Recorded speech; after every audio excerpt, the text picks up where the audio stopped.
Just giving you a heads up that this is a spoiler-free review, and these are the only things that'll be shown or talked about. I'm only including footage of the overworld up until the 3rd chapter. The only bosses that will be showcased are from the 1st chapter. None of the crucial story elements will be brought up either. So with that being said, let's see what today's Trash or Treasure episode has to unfold. Merry Christmas from Demeech!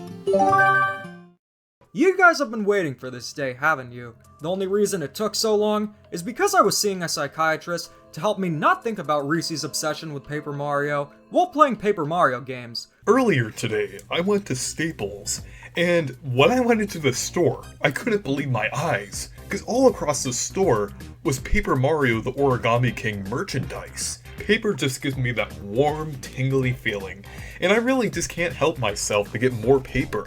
Paper is just my favorite thing. Okay, that was a joke, but what I'm not joking about is that I've been very critical about Paper Mario the Origami King. Its initial reveal was extremely cryptic, and judging by the battle system as well as the theme of origami, I was very wary and suspicious of this game. You don't need to play a game to notice that something seems off.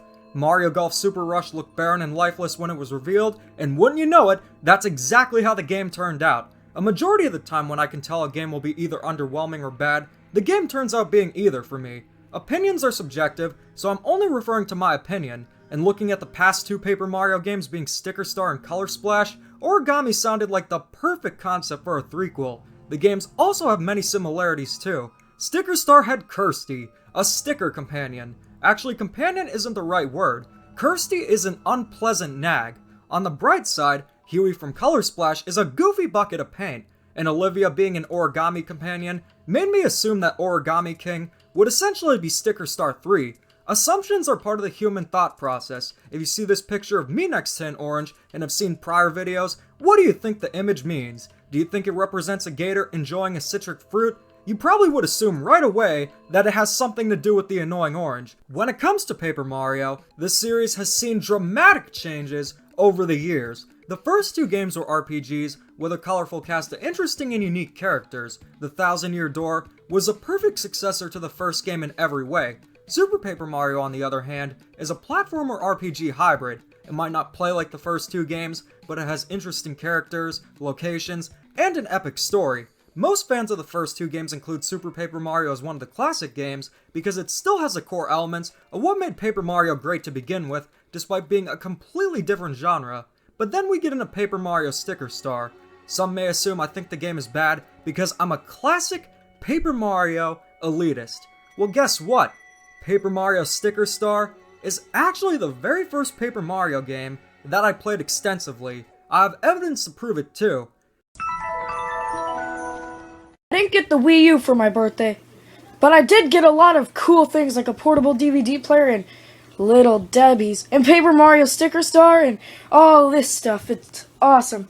Yeah, that was 12-year-old Demeech. I was actually very excited to play Sticker Star. I didn't even play the Thousand Year Door until roughly 6 years later. Turns out, the Little Debbies were way better than the actual game. The reason why Paper Mario Sticker Star is such a bad game has nothing to do with it not being like the first 2 games. It's bad because it's soulless, with no interesting characters, no story, and it's an incredibly poorly designed game. I saw an analogy years ago that perfectly describes what Sticker Star is. It's like Pokemon if you couldn't level up Pokemon and constantly got lost. The sequel, Paper Mario Color Splash, was barely an improvement. It had way more interesting locations, but the overall gameplay was almost as bad as Sticker Star. It was actually worse in some aspects. The battle system is extremely cumbersome. You have to manually look at the cards on the gamepad, paint them, flick them, and they still resort to nothing. You get the illusion of experience points with the paint storage capacity increasing, but it's arbitrary. And the puzzles, they're still as cryptic as they were in Sticker Star.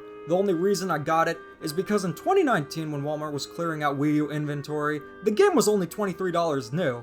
That's a game I'm fairly certain will remain in Wii U limbo. But then we get to Paper Mario the Origami King. The strangest thing about the game is that there's no general consensus. The first 2 games are critically acclaimed. Sticker Star is universally hated. Super Paper Mario is a bit divisive, but I could not find a clear consensus about the Origami King. Some loved it, others thought it was mediocre. Some didn't like it at all. I was intrigued to say the least, but I wasn't $60 intrigued. The only common consensus was that it was better than Sticker Star and better than Color Splash, and considering the quality of those games, that's a very, very low bar to cross. But then E3 2021 happened. Target had a sale on many Nintendo Switch games. I'm not Tanabe, but $30 is $30. There's a myth that Nintendo games never go on sale. I'm fairly certain that this myth is fueled by influencers who are paid by Nintendo. I remember talking about how The Legend of Zelda Skyward Sword HD isn't worth $60, then getting a response, it's never gonna go on sale anyway. That is simply not true. Most Walmart stores have Switch games for $50 instead of the usual $60. In fact, all Switch games I've seen at Walmart are discounted, and from time to time, retailers have massive sales, usually after an event like E3 or during the Christmas season. This was one of those examples. I got Paper Mario the Origami King out of curiosity, as well as Pikmin 3 Deluxe, which was also $30. Hot buttered popcorn, that's a deal! Here's a question though, were my assumptions about Paper Mario the Origami King right, or were those assumptions paper thin? Let's find out. The game begins with Mario and Luigi going to an origami festival. This premise was also used in Sticker Star with the Sticker Festival. It's fair to say that Mario should probably avoid arts and crafts festivals, but as it turns out, Bowser isn't the one behind this. Bowser isn't the villain. This is always a welcome change in any Mario game. I love King Koopa, but it's more interesting seeing Mario have other villains as well. The only mainline games to have different villains were Ward in Super Mario Bros. 2, Tatanga in Super Mario Land, and Wario in Super Mario Land 2. Considering how popular Wario is, I'm honestly shocked he's only been the main antagonist in one mainline game. Most villains outside of Bowser are in the spin-off games, such as the RPGs, and funnily enough, Waluigi's most important role in a game is in DDR Mario Mix, where he's the main antagonist of the game. That is such a Waluigi thing to do.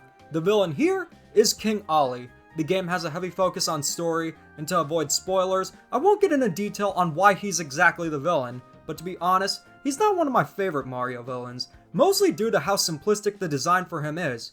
Great, now I'll have to start working on the oversimplified video game characters rant. I get it, this is what Origami looks like, but if you see some of the other bosses and even enemies, they could have done much more with him. He just looks like something that emo guy would make in art class after the teacher takes away the scissors and the glue. Essentially, King Ollie brainwashed Bowser's minions to join his side to take over the Mushroom Kingdom. If you're expecting an incredibly interesting story like in Super Paper Mario, you aren't going to find it here. Nintendo describes the last 3 Paper Mario games as action-adventure games instead of RPGs, despite them having turn-based battles. Don't worry, we'll get there. Mario is joined by a new companion, being Olivia. You may think the name is just random, considering Kirsty and Huey were references to stickers and paint, but it's actually a reference to origami, because in Japanese, L and R are interchangeable, but for the localization of the game, Olivia made sense for the name, kinda like how Ruigi means similar, and how Warui means bad, hence how Luigi and Wario got their names, but unlike Kirsty, Olivia is a fun, likable character, and unlike Huey, Olivia has more personality than just cracking jokes all the time. It's nice to have a likable, multi-dimensional character. Olivia is a well-developed character and serves as an excellent companion during your adventure. You'll meet quite a few characters too, but unlike the partners in the first 2 games, or even the pixels in Super Paper Mario, they're only with you for 1 chapter, and that's it. Only one of them has an ability you can use in the overworld. There's some good news and bad news about the new characters. The good news is that they're developed, have stories behind them, and have a purpose. There are quite a few moments in the game that are genuinely deep, and rather surprising. The bad news is that these characters do not have interesting designs. One of the characters you'll meet being Bobby has a great backstory and is a great character, but his design simply doesn't reflect on that. He's just a generic Bob-omb without a fuse. Taking a look at another Bob-omb character in the Paper Mario series, Admiral Bobbery has not just a great design, but a great personality and backstory as well. Some Nintendo fans think you either have to have a character with a unique design or have one with a great personality and backstory. It doesn't have to be one or the other. There's much more to character development than either or. You can have both a great backstory and personality for a character, as well as having a unique design for them. Having unique designs for the characters would add so much to the game. Unique designs make characters more memorable and even more creative. I don't know about you, but when I think of Madame Flurry from the Thousand Year Door, I think of the design first. If Madame Flurry was just a regular Flurry, she wouldn't be as memorable. The story in Paper Mario the Origami King is better than the cliche Bowser kidnapped Peach, but leaves a lot to be desired. The characters are likable, but almost all of them could have benefited from more creative and original designs. I'm honestly shocked that Mario didn't turn into Market Pantry Marco. Really, the only character that has a great design is Olivia, but the main question is, how is the game design itself? Both Paper Mario Sticker Star and Color Splash suffered from poor game design, and Origami King has a lot in common with those games. Well... oh my gosh, I was not expecting this. Paper Mario the Origami King has not just good, but excellent game design. In fact, the game is entirely different from Sticker Star and Color Splash. In those games, you traverse a world map. I may be in the minority, but not having a hub world and having a world map isn't an issue for me. Super Mario Galaxy 2 and Super Mario Odyssey didn't have a hub world, and those remain some of my favorite games ever. What I did have an issue with in Sticker Star and Color Splash is that you'd often go around levels with no idea what to do. You'd constantly get lost, and the puzzles you needed to solve are cryptic. I'm all for a challenge, but these puzzles often don't make any sense in the slightest. But in Origami King, you're exploring large areas, each with their own theme. The first area, Picnic Road, is rather basic, but things become much more interesting and unique quickly. We haven't had an autumn theme world in a mainline Mario game, which is quite surprising. Origami King, on the other hand, does have an autumn world with Autumn Mountain. One of my favorite locations in the game is Sniff City. It's an Arabian-inspired location, complete with a bazaar and deserts. You might think that these are just based on Mario Kart tracks, being Maple Treeway and Shy Guy Bazaar. Even if they were, actually exploring these areas is much different than just driving through them. You'll have to solve puzzles in these locations to progress, but unlike in Sticker Star and Color Splash, they actually make sense. And if you get stumped, Olivia will give you hints on what to do.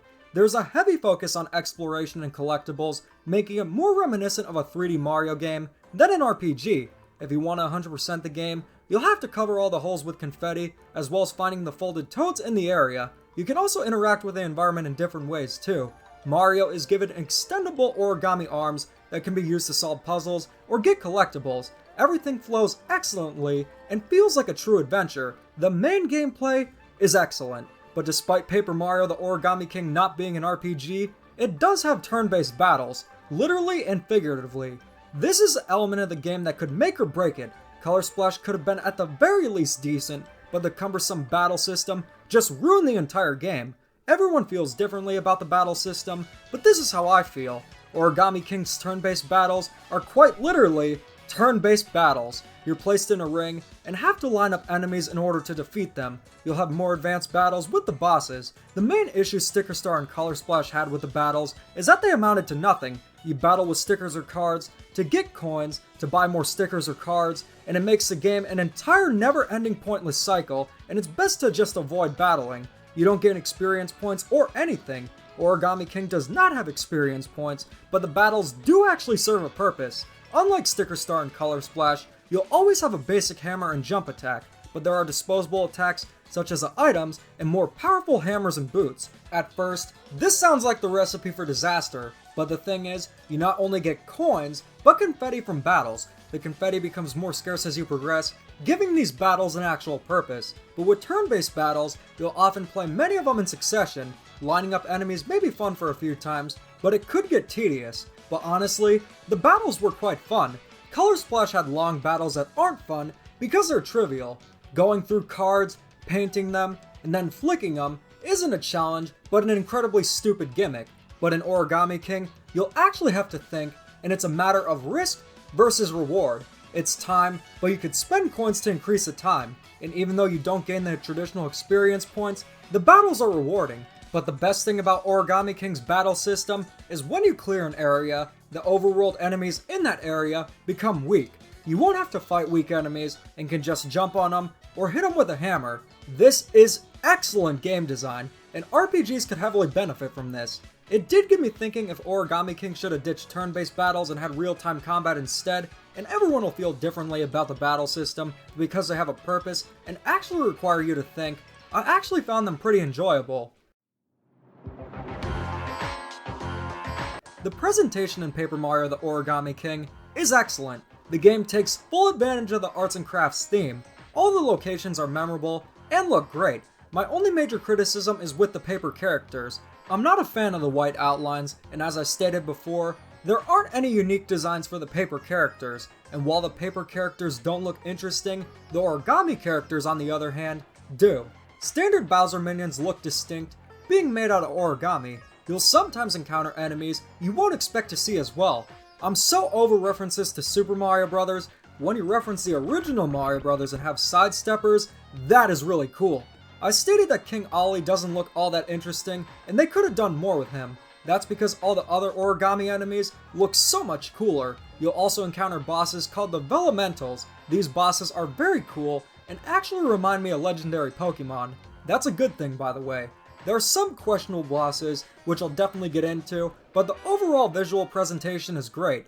Rather than going for the jazzy style of almost every Wii U era Mario game, Origami King's soundtrack has much more variety. It doesn't have a specific music theme, but all the tracks line up with the locations and tasks. The boss music is especially good, with one of the questionable bosses having a ridiculously good battle theme.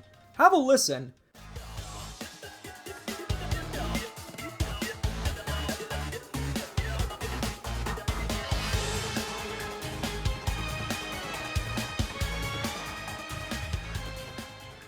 The overall presentation of the Origami King is great and is a showcase of just how good Nintendo Switch games can look, despite the system not being too powerful. Before getting to the final verdict, there are a few more criticisms I wanted to address. These aren't a deal breaker, but are relevant enough to bring up.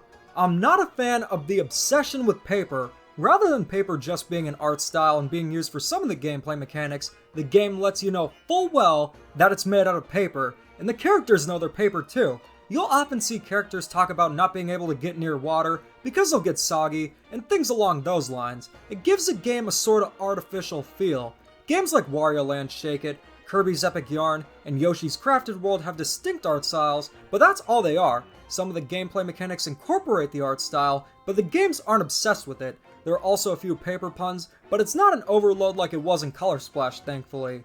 Where the paper obsession becomes unbearable, though, is with some of the questionable bosses I mentioned before. There are bosses that are literally just office supplies. That's something that belongs in a WarioWare game, where absurd and ridiculous bosses are expected. They have zero place in Paper Mario. This is coming from a guy who laughs at some of the most idiotic things in the world. If something is too stupid for me, that's when you know there's a problem. You might laugh initially, but the game takes these bosses seriously. It's one thing to have characters based on office supplies, but to have office supplies literally be the character is just ridiculous. My final criticism is in regards to how to get the best ending in the game. One is to not get any game overs, and the other is not to use any accessories in battles. The reward isn't substantial, but you can get game overs by talking to certain characters. As for the accessories, they're not a cheat like the Super Guide or White Tanuki suit. It's also not implied anywhere in the game that you shouldn't use them. Again, not a huge deal, but worth bringing up.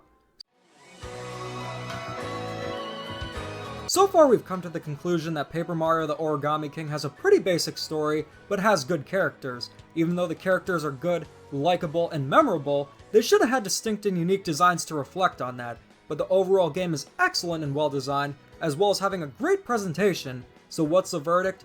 I'm just as surprised as you are, but I did not expect Paper Mario the Origami King to actually be a great game. Assumptions based on the past two games had me believing that this would be an extension of those games, but shockingly, the game is entirely different, and unlike Sticker Star and Color Splash, the game is actually fun. Not just fun, but great. The question is, would I like to see a sequel to it? To answer that question, as good as Origami King is, I would prefer if they made a true successor to the Thousand Year Door, but if Origami King did get a successor, the only major criticisms that would need to be addressed are the lack of original designs for the characters, as well as having a better story. They could also remove the turn-based battles, as I could take or leave them. It's honestly hard to believe that the Mario series got out of the new Super Mario Bros. Effect, with Super Mario Odyssey being the most creative and original Mario game out there. It has original characters and locations. Sometimes it's a bit too creative, but Mario games in general have become more creative since Odyssey. Why Paper Mario is still stuck in the past is beyond me, but if I had to rank it alongside the other Paper Mario games, it would be tied with the first game. It doesn't hold a candle to the Thousand Year Door, and even Super Paper Mario I found better because of just how unique it is and how many risks a game takes. But even outside of isolation, Origami King is a great game that I'd recommend. I'm honestly very surprised I enjoyed the game as much as I did, and I have enough integrity to admit I was wrong about the game being Sticker Star 3. Paper Mario the Origami King is indeed treasure.